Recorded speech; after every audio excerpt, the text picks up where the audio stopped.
out of an interest in doing something for abused or neglected, abandoned, injured dogs. I had been watching a lot of Oprah on television, and she was emphasizing the importance of paying it forward. And that meant doing something for others. One day, when I was on a walk with a friend of mine and her Corgi and my Corgi, I said to her, you know, I'd like to do something for dogs and Corgis in particular. What do you think about a walk? Maybe a Corgi walk in the Pearl? And she said, oh, that's a good idea. That's how the walk really started. Well, that's a simple one because I own a Corgi. A walk seemed natural because that's what we do. We walk our dogs, we play ball with our dogs.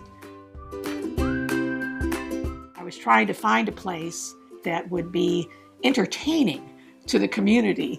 And so people come out of stores and people see it on the trolley. That's why we chose that area. And so I had no budget other than my own personal income. And so I sat at my computer and I made little posters that we put on telephone poles and we put all over. And on the day of the walk, 8 years ago, I remember driving downtown and seeing people with their Corgis walking toward it.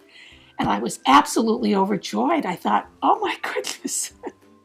People had started to tell other people who owned Corgis. And so the first year we had between 50 and 60 Corgis. We raised about $1,500. I had no idea when I started this how many Corgis we would have and how much money we would be able to raise.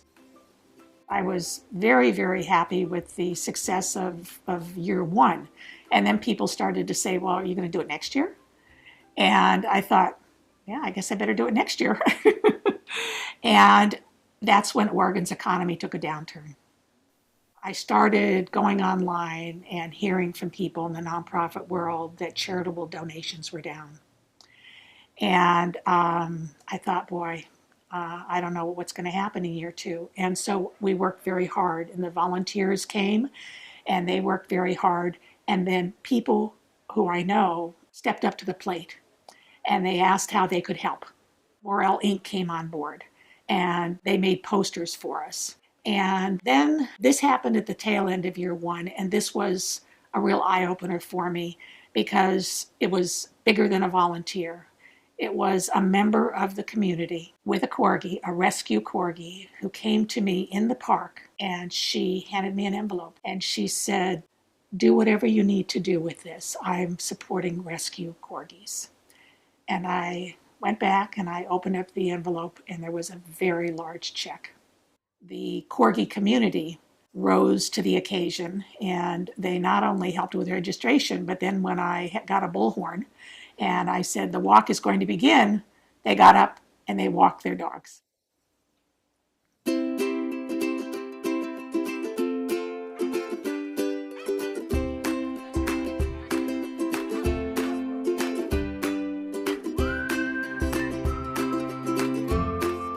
Was walking down the streets, all of a sudden we saw what looked like hundreds of Corgis. I've never seen anything like it before. Corgi apocalypse.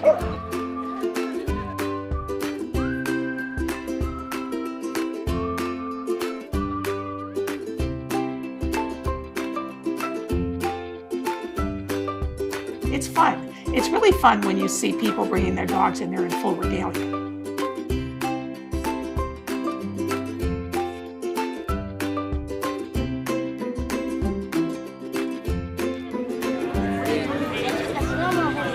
Much walking. She did more being carried. Here for the Corgi Walk. About our two dogs, all the way from Bozeman, Montana. You know, you always wave at other Corgi owners, you always go and say hi to them. One of the areas along the walk is Jamison Square, where there's a fountain. And so the dogs think it's a swimming hole.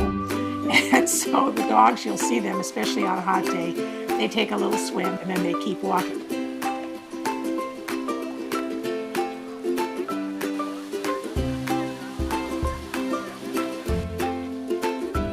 The biggest thrill and delight of this Corgi Walk is to see how it has grown. The community has wrapped its arms around this. It's become a community event. And to see, even in times when the economy is down, that people still want to come out and they want to support an event like this. I'm very grateful to all of the people and the businesses that do support us. BioBag now sends me poop bags, so we use that. We have the scarves. I'm very grateful to the in-kind support that I receive. And I'm very grateful to the Corgi community and to Oregon Humane Society and to Corgi Rescue. Without the support of these people, both physically and monetarily, this walk would not be a success. So I'm grateful for that, and we hope to keep growing.